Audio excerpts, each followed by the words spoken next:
రాముడు అయోధ్యలో పుట్టిండా అని గ్యారంటీ ఏంటి అని మీరు అన్నదానికే ఇవాళ ప్రజలు చీదరించుకుంటున్నారు, ఇవాళ చీకొడుతున్నారు. ఇవాళ ఇవన్నీ పక్క పెట్టు, రాముడు పక్క పెట్టు, అన్ని పక్క పెట్టు. ఫస్ట్ నువ్వు 6 గ్యారెంటీల విషయం మాట్లాడు. ఫస్ట్ ఇవాళ 80 రోజులు అయింది దాదాపు, ఇంక 20 రోజుల డెడ్ లైన్ నీకు.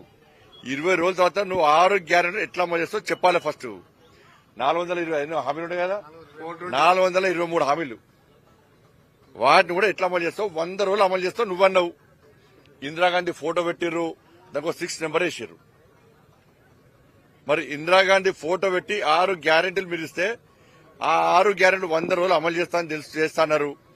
6 గ్యారెంటీ అమలు చేయకుండా ఇందిరాగాంధీని అవమానపరిచినట్టే మీరు. ఇందిరాగాంధీ ఫోటో పెట్టుకున్నారు కాబట్టి, ఇందిరాగాంధీ ఫోటో పెట్టి దానికి ఆరేసారు. ఇందిరాగాంధీ గారిని అవమానపరిచినట్టే మీరు. తెలంగాణ రాష్ట్రం అప్పుల పాలన విషయం మీరే చెప్పారు. అయినప్పుడు కూడా అప్పులు తీరుస్తాం, 6 గ్యారెంటీ పక్క 100 రోజులు అమలు చేస్తామన్నారు.